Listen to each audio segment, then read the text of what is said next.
Hi friends, మన భారతదేశంలో ఆ రోజుల్లోనే ఖగోళ శాస్త్రాన్ని ఇప్పటికీ ఎవరు చెప్పలేని ఎక్స్ప్లెయిన్ చేయలేని ఇంజనీరింగ్ నైపుణ్యాన్ని ఉపయోగించి మన భారతదేశంలో ఎన్నో గుళ్ళు గోపురాలు ప్రఖ్యాత కట్టడాలు కట్టబడ్డాయి. వాటిలో ఒరిస్సా రాష్ట్రంలోని పూరిలో ఉన్న పూరి జగన్నాథుని దేవాలయం కూడా ఒకటి.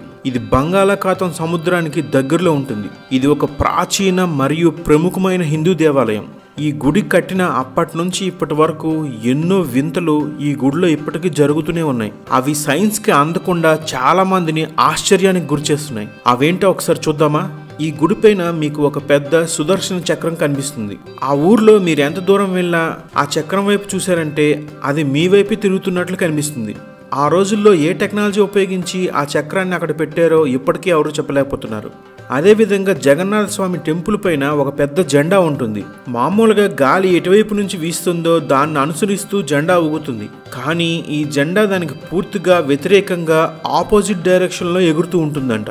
ఇది ఎలా సాధ్యమవుతుందనేది కూడా ఇప్పటివరకు ఎవరు ఎక్స్ప్లెయిన్ చేయలేకపోతున్నారు. ఈ గుడి పైనుంచి ఎటువంటి విమానాలు ప్రయాణించవంట. ఇందులో మీకు కొత్త ఏం లేకపోవచ్చు, ఎందుకంటే విమానాల యొక్క రూట్ అటువైపు నుంచి బ్యాన్ చేస్తే ఏ విమానం కూడా ఆ గుడిపై నుంచి వెళ్ళలేదు. కానీ ఆ గుడిపైన ఇంకే విధమైనటువంటి పక్షులు కానీ గద్దలు కానీ పావురాలు కానీ రాబందులు కానీ ఏవి కూడా ఆ గుడిపై నుంచి ఎగరవంట. మామూలుగా మనం సముద్రంలో ఆటుపోట్లను చూస్తుంటాం. అంటే ఉదయం నుంచి సాయంత్రం వరకు సముద్రంపై నుంచి వచ్చే గాలి భూమిపైకి వీస్తుంది. కానీ ఈ పుణ్యక్షేత్రం దగ్గర గాలి మాత్రం సముద్రానికి ఆపోజిట్ డైరెక్షన్లో వీస్తుందంట. ఈ పూరి జగన్నాథుని యొక్క గుడి ఆవరణలో చేసిన ప్రసాదం సంవత్సరం అంతా కూడా పాడవకుండా ఉంటుందంట.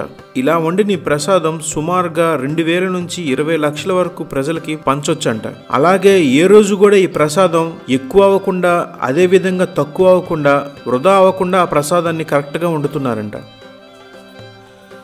ప్రపంచంలో ఏ గుడిలో లేనట్టు ఇక్కడ ప్రసాదాన్ని వింతగా 7 మట్టి కుండల్లో పెట్టి వండుతారు. ఈ 7 మట్టి కుండలు ఒకదానిపైన ఒకటి మొత్తం నిల్చుండబెట్టి క్రింద అగ్గి పెట్టి వండుతారు. కానీ అగ్గి కింద ఉన్నా సరే మొదటగా 7 పైన ఉండే కుండలోని ప్రసాదం మాత్రమే ఉడుకుతుందంట. తర్వాత దాని కింద ఉండే కుండలన్నీ ఒకదాని తర్వాత ఒకటి ఉడుకుతాయంట. ఆఖరిగా అగ్గికి దగ్గర ఉండే కుండ లాస్ట్లో ఉడుకుతుందంట.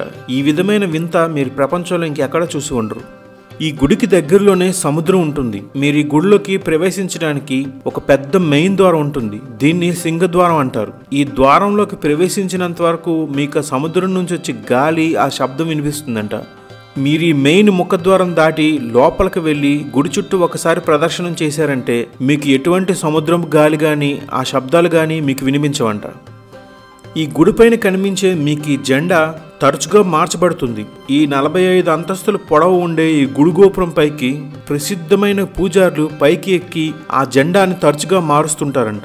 ఎప్పుడైనా ఆ జెండా మార్చకుండా అలా వదిలివేయబడిందంటే ఆ పూరి జగన్నాథుని యొక్క గుడి సుమారుగా 18 సంవత్సరాల వరకు మూసివేయబడాలంట.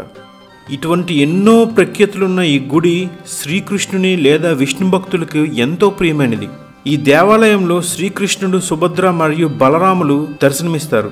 ప్రతి హిందువు తన జీవిత కాలంలో తప్పక దర్శించాల్సిన చార్ధామ్ పుణ్యక్షేత్రాల్లో ఈ దేవాలయం కూడా ఒకటి. ఈ దేవాలయాన్ని 1078 నుంచి 1148 సంవత్సరాల మధ్యలో నిర్మించారు. ఈ వీడియో మీకు నచ్చినట్లయితే నా వీడియోని షేర్ చేయండి లేదా లైక్ చేయండి. రెగ్యులర్గా నా అప్డేట్స్, నా వీడియోస్ మీకు కావాలంటే మాత్రం నా ఛానల్ని తప్పకుండా సబ్స్క్రైబ్ చేసుకోండి.